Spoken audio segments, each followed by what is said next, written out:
And we have a very interesting artist in the house today. He's a talented dance choreographer, and he is Wale Shodade, popularly known as Wale Rubber.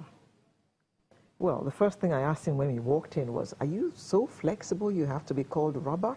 And he says, "Yeah, on a good day." Wale is a creative dancer with immense talent and skill. He also has a heart for teaching kids in schools to express themselves using their God-given talent, which is dance.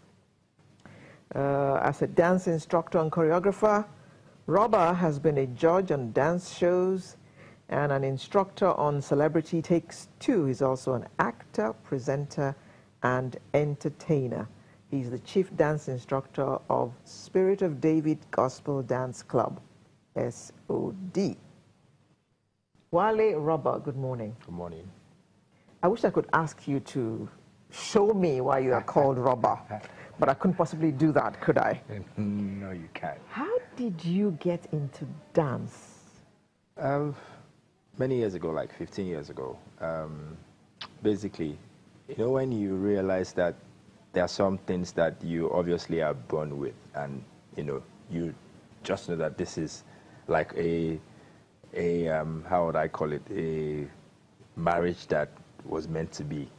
And, people will say, "Oh, you dance really well, you do that." So I then decided that, why not, let's make this a career, travel, train, take courses and all of that. So it was basically something that started off like I can do this thing too. I can actually channel this thing to being a career and putting food on the table and being like a profession for me. Is your mother alive? What? Is your mother alive? My parents are alive. Both of them? Yes, I can tell you something though. The first time I decided that that's what I was going to do, my parents kicked against it. Of course but they I can would. tell you now, my parents call me Wale Rubber. Your son wants to be a dancer. I beg your pardon. I know. Ijo. Exactly. Ijo. Well, times are changing. It's the way people see it. When you say Ijo, people see it as just want to dance in the club or just dance around. But we've seen the effect of, is that you obviously, they say results compel submission. Is that you turning somebody around? No, okay, no, that's not. This is a piece I choreographed. Okay. That's me in the car. It's a dance visual that, is new. Nobody's ever done it before. And I just wanted to put out work that could compete with the level of, the music videos that you have, but telling it like a positive, powerful message. So I just put all the challenges that we're having in the country right now and all of that, and how we should be resilient and fearless as Nigerians, and put it in this creative box. And, it's been showing on TV for a while now, and everybody loves it. Okay, so you said you decided to make it like what you're going to put food on the table with. Yeah, and two-pronged, and also still service my gifting and talent, because it's play and work at the same time. I love it. It's something that I can get up, from bed every day, and I'm not going to say, "Oh, I'm going to work again today." I know I'm going to go and create pieces that are going to, touch somebody, help somebody, put somebody through a difficult day, help this event, make this award ceremony look beautiful. Okay, the talent was there. Yes. And then you decided to go and hone it. Yes. So that it would be a profession. Yes. So where did that take place? Many places. First of all, in Nigeria here, I've been a member of Spirit of David since '99. And what is Spirit of David? Well, Spirit of David is a gospel dance club, basically, that started off on campuses, universities. And, basically to preach the gospel through dance. But in doing that, you actually do learn, because, I was young when I was 19. So we take classes and all of that. You are exposed to, how would I call it, proper articulation in dance. And along the way, articulation in I was just going dance. to articulation in dance. Yeah, Okay. and along the way, So the movements actually have meanings. They do. Everything is intentional. And along the way, there was Society for the Performing Arts in Nigeria, where we were then exposed to more professional classes, where instructors and lecturers were brought from outside the country, to teach, and you take exams. Then from there, travel around the world to dance classes in France, in Germany, South Africa. I just kept on piling up the education, basically. Took a course in curriculum and dance design, for the schools that I teach. Dance design? Yeah, I teach dance as a subject in some schools, not as extracurricular on the timetable, where they actually do write exams. Well, I must say that I am really very impressed with all of this, because when I was little, actually I wanted to be a dancer. Yeah. It's not too late. And I thought, don't you dare tell your father you want to be a dancer.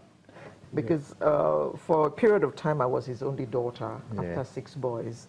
So, and his ambition for me was much bigger than being a dancer in a cabaret club in Paris. Ah, so, cabaret. yes, I could never come out with it, so I had to pursue other things.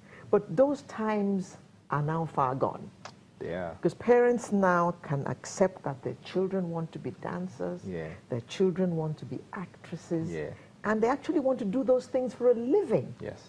So the psyche of parents is changing, isn't it? It is. It is. And it's interesting that you mentioned that, because growing up, there were 2 passions that, it was football, and dance. And my father... Both unacceptable. Unacceptable. To go for shows, Spirit of David shows, I would leave school, and I'll be in Lagos and nobody will know that I'm around, because you dare not say that you left school to go and dance on one stage. Go and dance. And it was a fight. But you saw the years as they went by. They say results compel submission. At the end of the day, you see that, it's not this thing is not making any sense, or you're being a riffraff. You're seeing that, actually...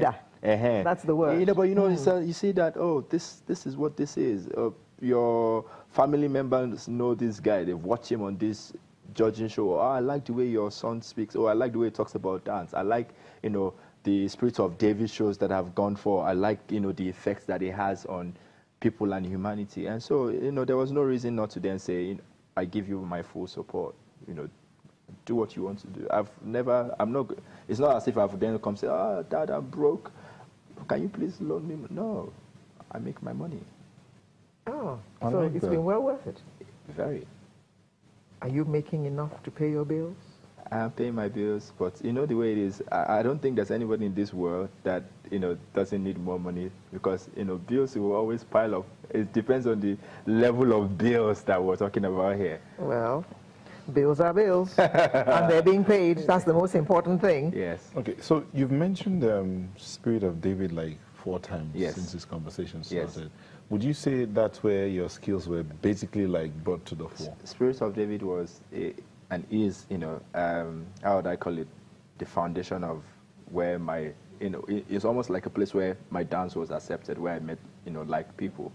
And like I said, I said I joined Spirit of David in 1999. I'm still a member of Spirit of David. And so for me, that's when I talk about my dance career and my dance journey, Spirit of David is a big, big part of it. The Spirit of David is still existing? Yes.